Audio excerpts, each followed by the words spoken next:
Some songwriters' songs just come to them as a whole. Usually for me, it's music first, and then finding the melodies and the lyrics that go with them. I was involved in helping to co-write songs with various people and influencing Jonathan Richman and David on songs beginning on Fear of Music. But when I started to do The Red and the Black, which was my first solo album, I felt a kind of trepidation of I've been working with two of the finest lyricists. Am I going to be able to write lyrics that I'm going to be proud of and happy? And so that was the biggest challenge for me. As I did further albums, it became a little bit more natural, and you would fall into sort of having a thematic idea. Sometimes found phrases were a good way to begin a thought process to sort of develop a song.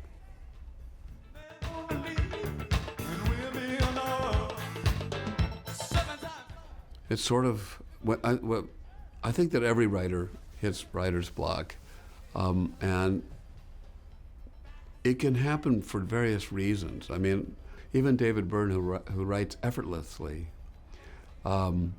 struggled a bit on Remain in Light because there were no chord changes going anywhere. And so to make the difference between the verse and the chorus when it was sort of this modal music that had not moved or lifted up to another chord was a challenge. It was something that actually, when we were doing Speaking in Tongues, we built in those changes because we knew that would make that process easier.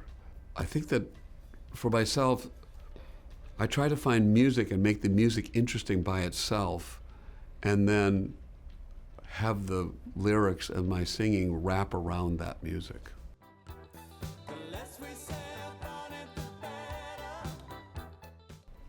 Well, I think that clarity and being able to hear into things just enhances the experience. And this would be true of both sight, sound, but probably smell as well. As you want to be able to, feel it as strongly as you can. The ears are amazingly perceptive.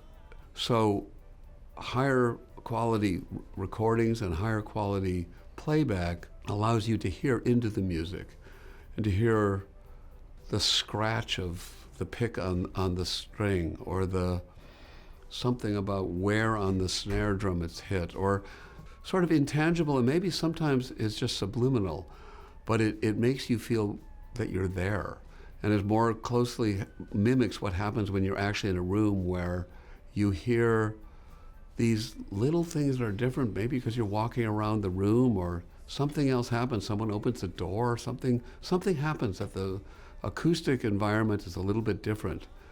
And if we're trying to simulate reality, then let's do it as well as possible. I understand that the dynamic range of hearing is so broad that if we were to compare it to sight, we would be able to see a 20-watt light bulb turn on in Los Angeles from New York if the curve of the earth were taken away and there were no other lights around. The eye doesn't have anywhere near that dynamic range. From dark to light. So hearing really can find things and pick out things that perhaps of all the senses is the most acute. Whole thing is over. All those beauties. The first record I produced was a song by Nona Hendryx. The way it happened is we had the same hairdresser, and she suggested that I produce Nona, and Nona came to me and said, "Would you produce a song or two for me?" I was like, "Oh, I've never done that, but sure." And that was kind of scary, but I got through that, and I have to say I had the help of Busta Jones, who I'd become friends with, who gave me some confidence, and we went on to Sigma Sound down in Philadelphia, which actually then we ended up working at Sigma Sound here in New York because I really liked their attitude as a studio and the professionalism they had. But as a producer, it is something that I felt that I had been being schooled in by being in the studio with everyone from Tony Bon Jovi to Brian Eno to Rhett Davies, and just paying attention to what they were doing, to what equipment was being used, what effects could be used. And also, being a producer is partially also being a psychologist. You're also trying to put the person in the right state of mind, which is a mixture of being at ease, but also being on point. And those are kind of going in the opposite direction at the same time. The sort of the Eastern philosophy of being totally in the moment, I would say, describes what you're hoping for in a great performance.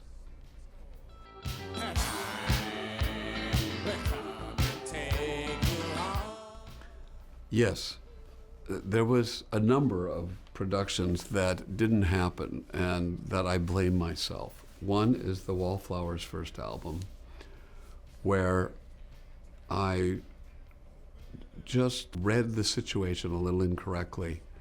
And, I think it's 6th Avenue Freeze Out is such a great song, and I would have loved to have produced that record, and I'm really sorry that I didn't do it. Another one that wasn't exactly my fault, but I was going to do the Dave Matthews album, the first one on RCA Records. And I got so busy with the other project I was trying to finish that Stevie Lillywhite ended up talking to them much more, and I wish I had kept up the conversation more. I thought I was going to do it. Those are two that I would have loved to have done. Another one is Finger 11. I didn't do quite the preparation that I should have done when I was talking to them. And I felt like you were kind of lazy there. When you're busy, you sometimes think that you can just wing it and just get by on, you can talk well. But you actually have to do your homework. And that was a time where I didn't. And I think it was a mistake.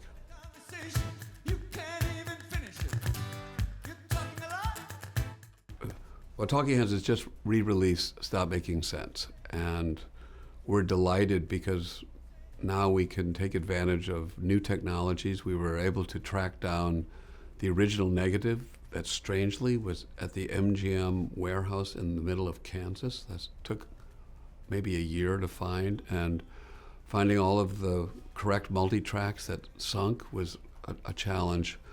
But we not only have multi-channel audio in the theaters, sometimes with IMAX and also with Dolby Atmos, but also in home theaters. And so I think that this enhanced format that you can hear and watch the movie brings it back to viewers who had watched it many years ago with a new freshness and new details that you can see, but also the new audience that is used to going to theaters where they take advantage of all of the new technology. It brings it up to date. I think one of the reasons that this worked is that we recorded this digitally, we were, I think, the first people to do that. The process of making film requires re-recording just in the editing process. And so by being digital, we could make pure copies and not have a buildup of tape hiss every time we made another copy.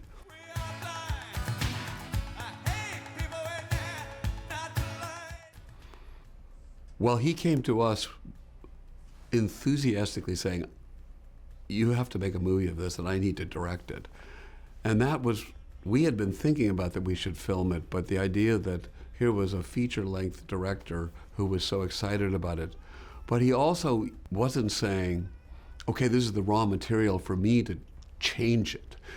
He was more like, I like what you're doing, we're gonna capture this and we're gonna enhance it. And one of the great things he did is he made it almost like ensemble acting, so that he introduces each person in the band and he shows the interactions between members of the band and the joy they feel.